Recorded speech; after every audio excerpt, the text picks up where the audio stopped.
Hi everyone, my name is Michelle.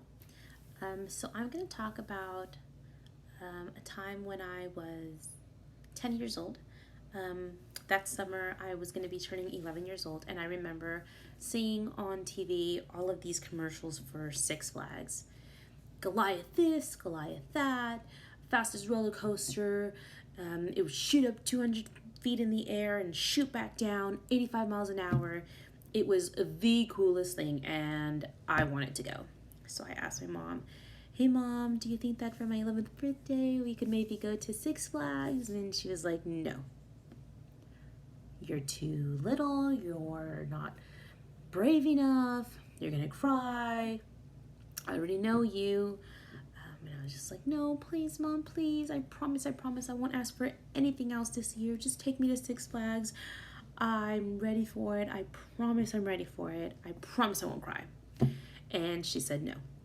And so I asked my dad, and I said, "Hey dad, please ask mom, please let me go to Six Flags. I promise I'll be brave.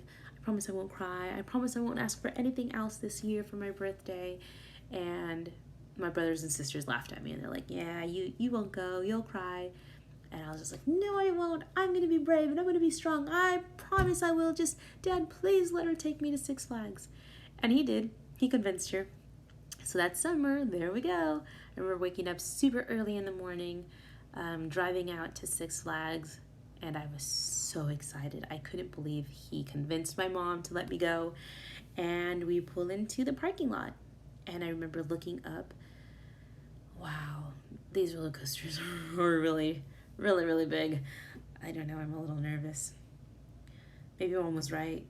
Maybe I'm a little scared. Maybe I wasn't ready. Maybe I was ready. I was like, "No, be strong. You got here. You're gonna get on those roller coasters. You're gonna show them all that you're brave." And I remember we were walking in, and I made every excuse to not get on those rides. I stopped in the restrooms, I stopped to get snacks, I stopped at the gift shop, and then finally my dad grabs my hand and he's like, "Let's go. We're gonna go get on those rides. This is what we're here. We're not here for shopping. What are you doing?" And there we go. I was following my dad, and my brother and sister were up ahead, and I remember running up the walkway, and of course there was no lines. So we get up to the gate, and we're ready to get locked into the ride. And I remember thinking I was way too small for these rides. I felt like I was going to fly straight through them. Hey, Dad. So I'm a little nervous. I'm not sure if I was ready for these rides, you know. Yep. I remember my hands were sweating, my armpits were sweating. I felt like I was going to throw up. I was getting so nauseous. And he's like, "It's fine, you'll be fine. Before you know it, it'll be over. It'll be over." And I could just hear my brother and sisters laughing in the back and calling me a sissy and a baby. And I was determined. I was like, "You know what? I'm already here. I'm going to do it. I'm going to do it. And I'm going to show them I'm a tough girl." Before you knew it, we go up and down, and we did all these loop-de-loops. And I just remember my hair going everywhere. I wanted to throw up so bad. The adrenaline that I felt, my stomach went through my throat. I couldn't believe it. It was the fastest thing I've ever done in my life, the craziest, the scariest, the highest I'd ever been in my life.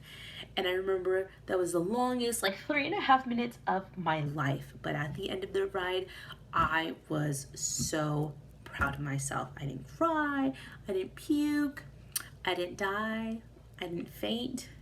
And I remember on that drive home, I was so proud of myself.